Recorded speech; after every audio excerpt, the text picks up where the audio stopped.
राजस्थान में पंचायत चुनाव को लेकर बीजेपी ने अपनी रणनीति बना ली है। उसी उपचुनाव की घोषणा का इंतजार है। गांव की सरकार बनाना सत्ता व संगठन के लिए किसी चुनौती से कम नहीं है। ऐसे में इसकी तैयारी पहले से ही शुरू कर दी गई थी।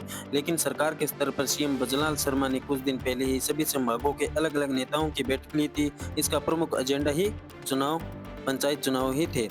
लेकिन संगठन स्तर पर जिला परिषद चुनाव समिति और पंचायत चुनाव समिति के नाम पर तय कर लिए गए हैं। जैसे ही राज्य चुनाव आयोग चुनाव कार्यक्रम जारी करेगा, इनामों का ऐलान कर दिया जाएगा। इसके साथ ही चुनाव प्रभारियों की घोषणा भी कर दी जाएगी।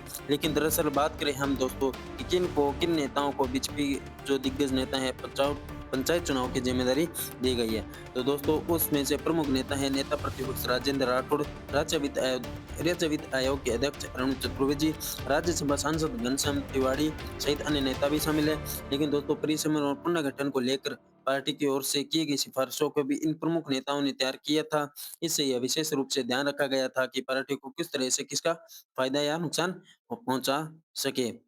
और बीजेपी नेता ने इन नेताओं को जिस तरीके से फायदा पहुंचा सके, अब तो चुनाव के अंदर ही पता चलेगा कि कांग्रेस का सिक्का चलेगा या फिर बीजेपी का।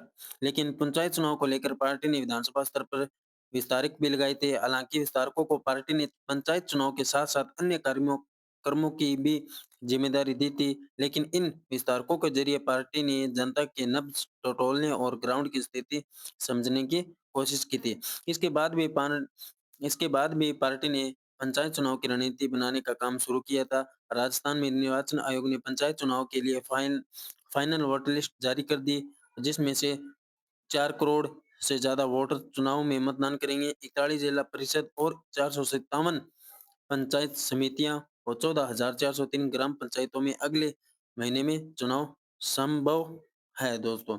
और वैसे भी 15 अप्रैल से हाई कोर्ट ने जारी भी कर दिया है कि पंचायत चुनाव कराना आवश्यक है और जल्द से जल्द ये चुनाव करवाए जाए। पंचायत और नगर निकाय के चुनाव। अब देखना ये है दोस्तों कि नेता प्रतिपक्ष राजेंद्र राठौड़ का सिक्का चलेगा या फिर पंचायत चुनाव के अंदर या फिर गोविंद शेठ डोटासरा का। ऐसे ही न्यूज़ देखने के लिए आगे सब्सक्राइब करिए। धन्यवाद, नमस्कार।